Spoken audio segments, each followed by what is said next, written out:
Travelling ഇനിയും കുറച്ച് കുറയ്ക്കണമെന്നാണ് doctor പറഞ്ഞേക്കുന്നത്. അപ്പോൾ ഇനി ഡേറ്റ് അടുക്കും തോറും ഇവിടോട്ട് വന്നങ്ങനെ നിൽക്കാനും ചാൻസ് കുറവാണ്. അതുകൊണ്ട് തന്നെയാണ് ഒരാഴ്ചത്തേക്ക് നിൽക്കാൻ ഇങ്ങോട്ടേക്ക് വന്നത്. പിന്നെ അമ്പലത്തിലെ ഉത്സവം കൂടി ആയതുകൊണ്ടാണ് വന്നത് മെയിനായിട്ടും. പിന്നെ ഈ കാണുന്നത് അൺബോക്സിങ് വീഡിയോ ആയിരുന്നു. പുള്ളിയുടെ കറങ്ങുന്ന ചെയർ പോയായിരുന്നു. അത് പുതിയത് വന്നു, പുതിയത് സെറ്റ് ചെയ്യുന്നതാണ്. പിന്നെ അമ്പലത്തിൽ അവർ പോയി. എനിക്ക് പോകാൻ വയ്യാഞ്ഞത് കൊണ്ട് അവർ പോയി എനിക്കിഷ്ടമുള്ള സാധനങ്ങളൊക്കെ വാങ്ങിച്ചുകൊണ്ട് വന്നു, അനിയനും അനിയനും. അങ്ങനെ അതിരുന്ന് കഴിക്കുന്ന ഷോ ഓഫ് ആണ് നിങ്ങൾ കാണുന്നത്. ഞാൻ പറഞ്ഞു വിട്ട സാധനങ്ങൾ തന്നെയാണ് എല്ലാവരും കൊണ്ടുവന്നത്. പിന്നെ ഐസ്ക്രീം ഒരാൾക്ക് മാത്രമേ വാങ്ങിച്ചുള്ളൂ, ഞങ്ങളുടെ വീട്ടിലെ ഇളയ കുഞ്ഞിന്. ഇളയ കുഞ്ഞെന്ന് പറഞ്ഞു കഴിഞ്ഞാൽ എന്നെക്കാട്ടിലും 5 വയസ്സിന് മൂത്തതാണ്.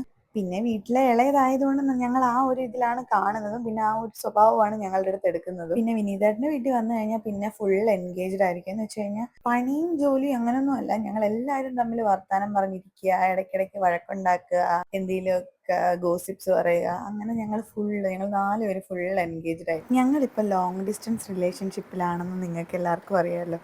അതുകൊണ്ട് തന്നെ എപ്പോഴും ഇടയ്ക്കിടയ്ക്ക് വിനീതേട്ടൻ മിസ് ചെയ്യാതിരിക്കാൻ വേണ്ടിയിട്ട് വിളിക്കാറുണ്ട്. പിന്നെ എനിക്ക് ഏറ്റവും ഇഷ്ടമുള്ള ഒരാളെ കാണിക്കാനും കൂടിയാണ്, ആ ആളാണ് ഈ ഇരിക്കുന്നത്.